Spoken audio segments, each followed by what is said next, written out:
Hey guys, Dr. Shook here, and this is another sauna session. Let's talk about high blood sugar in women. In particular, we know that high blood sugar leads to what we call insulin resistance. So your insulin is a hormone made by the pancreas. When it rises in your level, the quantity of insulin rises in your blood, its job is to move the blood sugar from the bloodstream into the cells or into fat storage if needed. Okay, if you're not going to be able to burn that blood sugar for energy, you're just gonna shunt it into triglycerides and then into fat cells. Okay, so the interesting thing here is when you have elevated blood sugar and you have insulin resistance, what you're gonna see happen is you'll see in women very commonly an upregulation, which means increase in activity of an enzyme called 1720 lyase. 1720 lyase, it increases the production of androgens, which are these more androgenic hormones like testosterone that are primarily dominant in men. And when you see this upregulation of the 1720 lyase and you're producing more of these androgens, what ends up happening is that you can start to develop these male-like characteristics. A beard, deeper voice, facial hair, a lot of different things that come about as a result of those increased androgens. It's not something that you want to play around with. And what ends up happening too is that when you see this upregulation of 1720 lyase, it also can create these cysts on the ovaries, and it can lead to and promotes polycystic ovarian syndrome, or PCOS. So it's a really big issue. And if you've seen my other videos, there's one of the patterns I talk about, which is thyroid overconversion, and that's one that's more associated with testosterone. You can see it in women that have PCOS. You can see it in women that have a significant other that uses a testosterone gel or cream, and they make skin-to-skin contact and they transfer it. You can see a lot of issues with blood sugar, overproduction of insulin. I mean, there's a lot of other potential problems that we see, but one of the main things that I see is when it relates to the thyroid is this overconversion pattern, and really it can become just a major issue. So if you think you have PCOS, you can typically, I've got another video I think where I talk about it, and I talk about some of the laboratory markers. You can also have your testosterone checked.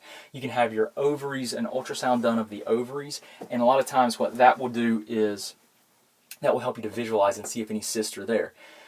But it's a major problem that you want to rule out, and you just know that elevated blood sugar can lead to lots of hormonal problems, right? Not to mention diabetes and just numerous issues.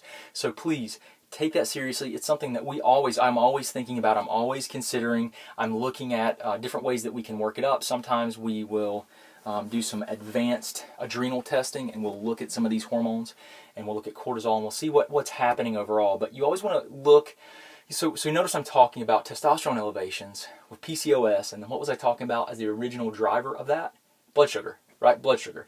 You always want to go back to your foundational aspect of your health. So you want to look at things like thyroid hormone, you want to look at inflammation, you want to look at anemias, and you want to look at blood sugar very, very closely. You want to look at liver function, GI tract function, and you want to see if those things are optimal. And if not, you want to try to get to the root of those things, because without them working optimally, you can't have normal hormone balance, and you're not going to have optimal adrenals. So it's kind of like when people ask me, like, hey, I need to get my adrenals checked, I really need to do that. And I'm like, well, wait a minute. Have you had these other things checked that are more foundational to your health? Because it's my experience that the adrenals are almost always secondary to another process. And so, I mean, really, it's interesting because name an adrenal problem that's not secondary to something else. I mean, if you look at like even pathological problems like Addison's or Cushing's, which Addison's you can't make any cortisol, right? The adrenals are getting attacked. That's autoimmune.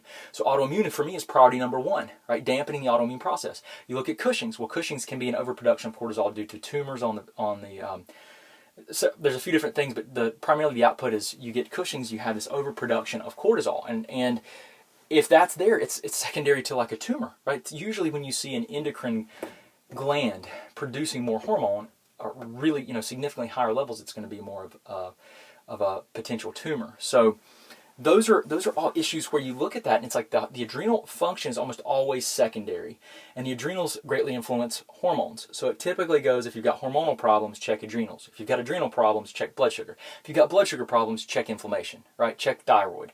And look at all these things and see how you can affect the entire process at one time without just kind of jumping over some of these priorities, because if you do, you'll always be treating symptoms. So anyway, Dr. Shook here. I hope you guys have learned a lot from this. If you have any questions, just let me know, but I really appreciate you guys coming here to learn more about your health, and post comments below if you have any questions for us. Thanks.